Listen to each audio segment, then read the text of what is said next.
भगवत पुराण कथा चतुर्थ स्कंद 22वां अध्याय। नमस्कार दोस्तों, यदि आप हमारे चैनल पर न्यू हैं तो चैनल को जरूर सब्सक्राइब कर लीजिएगा। बेल आइकन को प्रेस करके कमेंट बॉक्स में जय श्री हरिकृष्ण जय श्री हरि विष्णु अवश्य लिखिएगा। यदि आप गर्भवती माता हैं तो आप इसको प्रतिदिन प्रातः काल के समय या शाम काल के समय अवश्य ही सुने, जिससे आपको श्रेष्ठ कर्म करने वाली संतान की प्राप्ति हो। श्री हरि विष्णु की कृपा से उसका यश गान तीनों लोक में हो। यदि आप हमारे चैनल पर न्यू है तो इसको प्रथम स्कंद से अवश्य ही सुने, जिससे आपको इसका पूरा फल, इसका पूरा सार समझ में आए और इसका पूरा फल प्राप्त हो।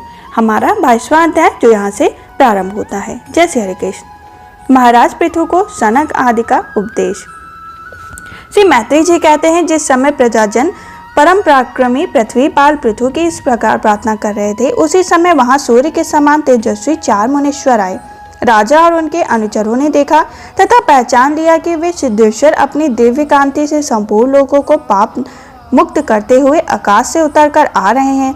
राजा के प्राण सनक आदि का दर्शन करते ही जैसे विषय जीव विषयों की ओर दौड़ता है, उनकी ओर चल पड़ा। मानो उन्हें रोकने के लिए वे अपने सदस्य और अनुयायियों के साथ एकाएक उठकर खड़े हो गए हों।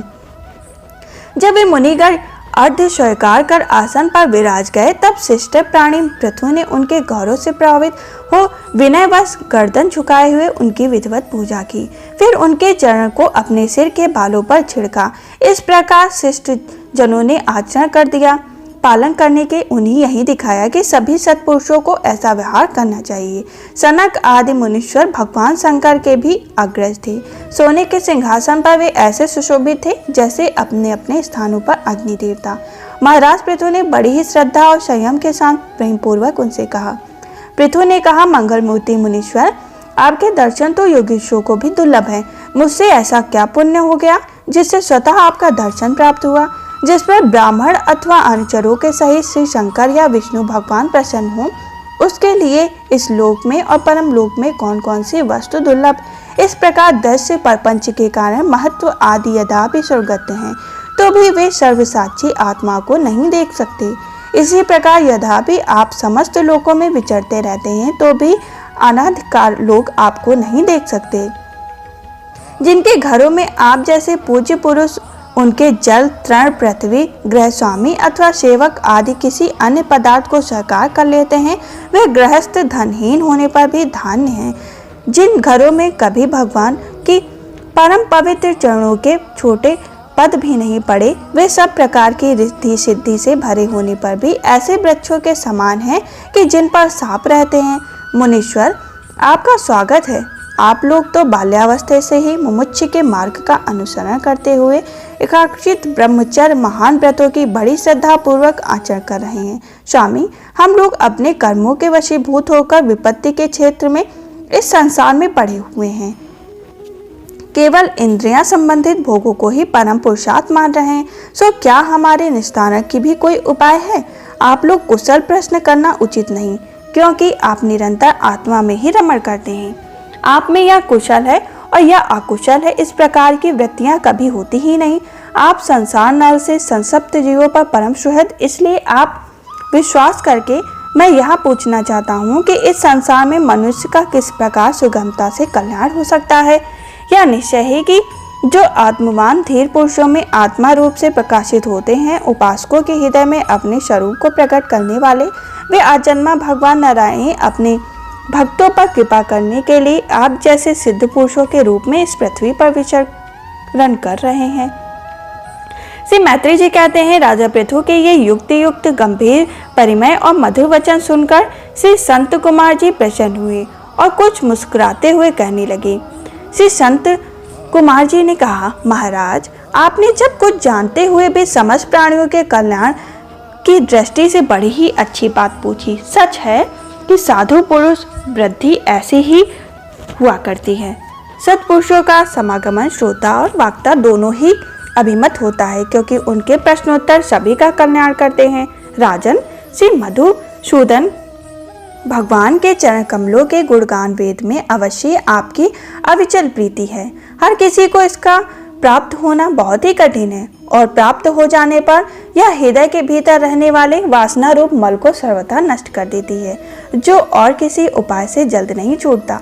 सहस्त्र जीवों के कल्याण के लिए भली भांति विचार करने वाले, उनमें आत्मा से भिन्न देह आदि प्रति वैराग्य तथा अपने आत्मस्वरूप निगुण ब्रह्मा में हृदय अनुराग होना, यही कल्याण में साधन निश्चित किया गया है।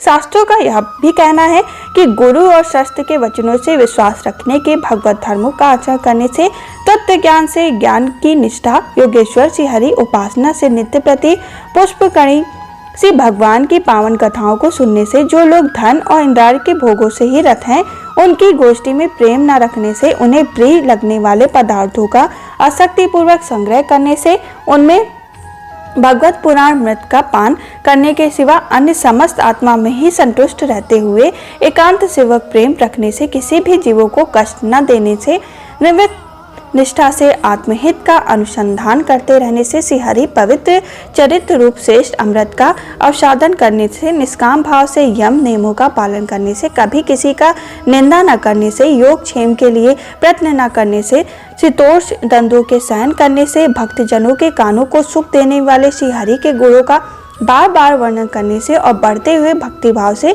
मनुष्य का कार्यकरण संपूर्ण जड़ प्रपंच वैराग्य हो जाता है और आत्मस्वरूप निगुण परम ब्रह्म अनायासी उसकी प्रीति हो जाती है। परम ब्रह्म में सुदृढ़ प्रीति हो जाने पर पुरुष सद्गुरु की शरण लेता है। फिर ज्ञान और वैराग्य के प्रबल वेग से कारण वासना शून्य हुए अपने अविद्या 5 प्रकार के क्लेशों से युक्त अंगार अपने लिंग शरीर को वह उसी प्रकार भस्म कर देता है जैसे अग्नि लकड़ी से प्रकट हुई और उसकी ज्वाला डालती है। इस प्रकार लिंग देह का नाश हो जाने पर उसकी कृत आदि सभी गुणों से मुक्त हो जाता है। फिर जैसे ही स्वस्थ प्रस्था में तरह तरह के पदार्थ दिखने पर भी उसे जग पड़ने पर उनमें से कोई चीज दिखाई नहीं पड़ती, उसी प्रकार वह पुरुष शरीर के बाहर दिखाई देने वाले घट पट आदि भीतर अनुभव होने वाले सुख दुख आदि भी नहीं देखता। इस स्थिति को प्राप्त होने से पहले ये पदार्थ ही जीव आत्मा और परमात्मा के बीच में रहकर उनका भेद कर रहे हैं।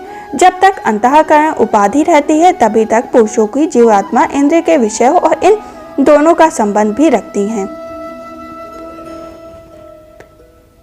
ब्रह्मा जगत में भी देखा है कि जल दर्पण आदि निमित्तों के रहने पर विवम और प्रतिदन भेद दिखाई देते हैं, अन्य समय नहीं। जो लोग विषय चित्त में लगे रहते हैं उनकी इंद्रियां विषयों में फंस जाती है तथा मन को भी उन्हीं की ओर खींच लेती है।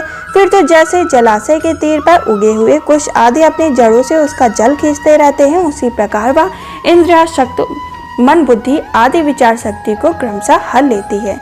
धन और इंद्रियों के विषयों का चिंतन करना मनुष्य के सभी पशुओं का नाश करने वाले हैं, क्योंकि इनकी चिंता से वह ज्ञान और विज्ञान से भ्रष्ट होकर वृक्ष आदि स्थावर योनियों में जन्म लेता है। इसीलिए जिसे अज्ञान अंधकार से पार होने की इच्छा हो उस पुरुष को विषय में आसक्ति कभी नहीं करनी चाहिए, क्योंकि यह धर्म अर्थ काम और मोक्ष की प्राप्ति में बड़ी ही बाधक है। इन 4 पुरुषार्थ की सबसे श्रेष्ठ मोक्ष ही माना गया है, क्योंकि अन्य 3 पुरुषार्थ में सर्वथा काल का भय लगा रहता है। प्रकृति में गुण क्षोभ होने के कारण जितने भी उत्तम और अधम भाव हैं पदार्थ प्रकट हुए हैं, उनमें से कुशल से रह सके ऐसा कोई भी नहीं। काल भगवान उन सभी के कुशलताओं को कुचलते रहते हैं।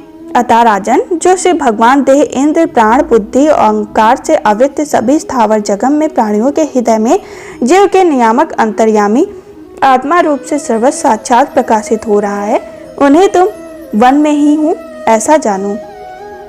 जिस प्रकार माला का ज्ञान हो जाने पर उसमें सर्प बुद्धि नहीं रहती, उसी प्रकार विवेक होने पर जिसका कहीं पता नहीं लगता, ऐसा यह माया में परपंच जिसमें कार्यकरण से प्रतीत हो रहा है और जो श्रम कर्म फल कलुषित प्रकृति परे है, उस नियत मुक्त निर्मल ज्ञान स्वरूप परम आत्मा को मैं प्राप्त हो रहा हूँ।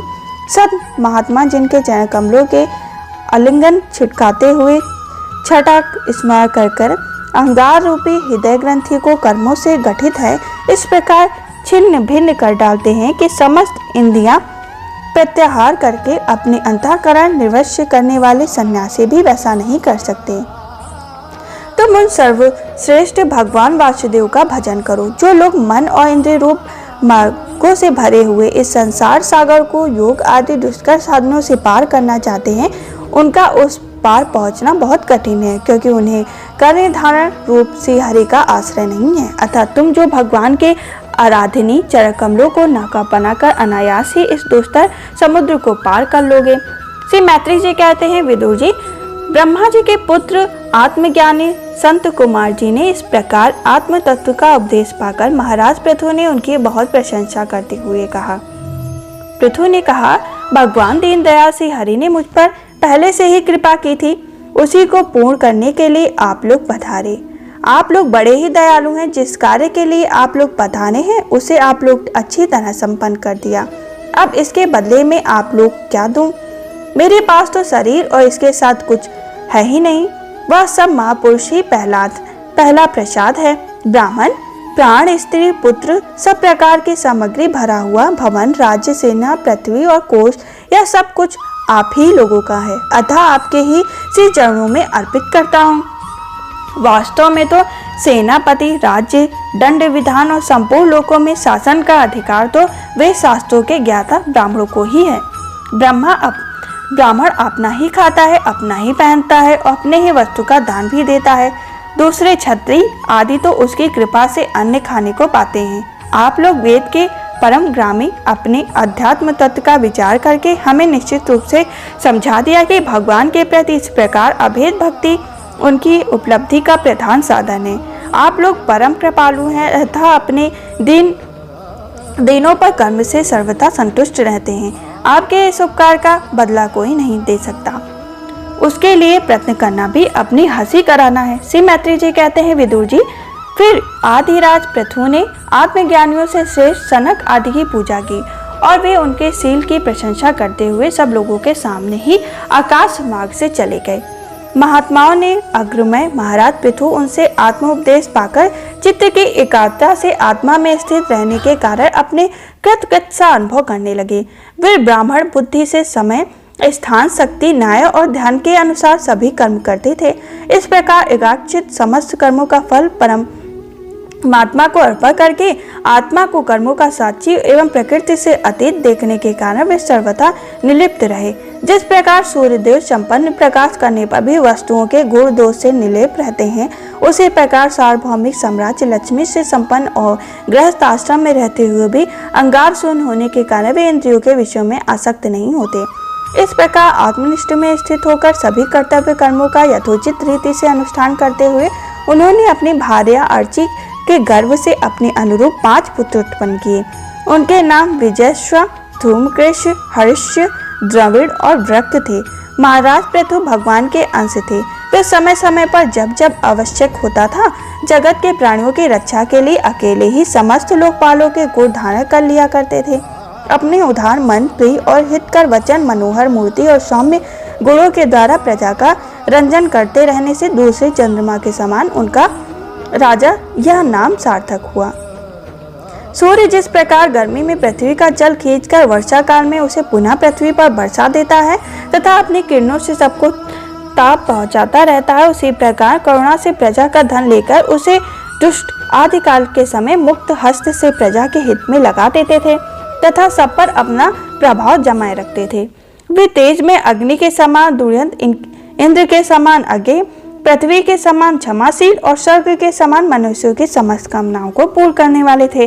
समय समय पर प्रजाओं को तृप्त करने के लिए मेघ के समान उनके अभिष्ट अर्थों को खुले हाथ से लुटा देते थे। वे समुद्र के समान गंभीर और पर्वतराज सुमेरी के समान धैर्यवान भी थे। महाराज पृथु दुष्टों का दमन करने में यमराज के समान, आश्चर्यपूर्ण वस्तुओं संग्रह में हिमालय के समान, किशोर की समृद्धि करने में कुबेर के समान और धन को छिपाने में वरुण के समान थे। शरीर की बल, इंद्रियों की पुटता तथा पराक्रम में सर्वस्त्र गतिशील वायु के समान और तेज की असहायता में भगवान शंकर के समान थे। सौंदर्य में कामदेव के समान, उत्साह में सिंह के समान और वात्सल्य में मनु के समान थे। मनुष्य के आधिपत्य सर्व सामर्थ्य ब्रह्मा जी के समान थे। ब्रह्म विचार में बृहस्पति, इंद्रजय, साक्षात श्री हरि तथा गौवर, गुरुजन एवं भगवत भक्तों की भक्ति, लज्जा, विनयशील एवं परोपकार आदि गुणों में अपने ही समान अनुपम थे। लोक तिलोक में सर्वस्त्र उच्च स्वर से उनकी कीर्ति का गान करते थे। इसी से वे स्त्रियों के कानों में वैसे ही प्रवेश पाए हुए थे जैसे सत्पुरुषों के हृदय में श्री राम। इस प्रकार हमारा 22वां अध्याय संपन्न हुआ। यदि आप हमारे चैनल पर न्यू हैं तो चैनल को जरूर सब्सक्राइब कर लीजिएगा। यदि आप गर्भवती माता हैं तो यहाँ पे आपको गर्भ गीता का पाठ भी अवश्य ही सुनना चाहिए। उसे सुनने के लिए आप हमारी प्लेलिस्ट को जरूर विजिट करिए और गर्भ गीता का पाठ भी प्रतिदिन अवश्य ही सुनिए। हम फिर मिलेंगे 23वें अध्याय के संग। तब तक के लिए जय श्री हरि कृष्ण, जय श्री हरि विष्णु।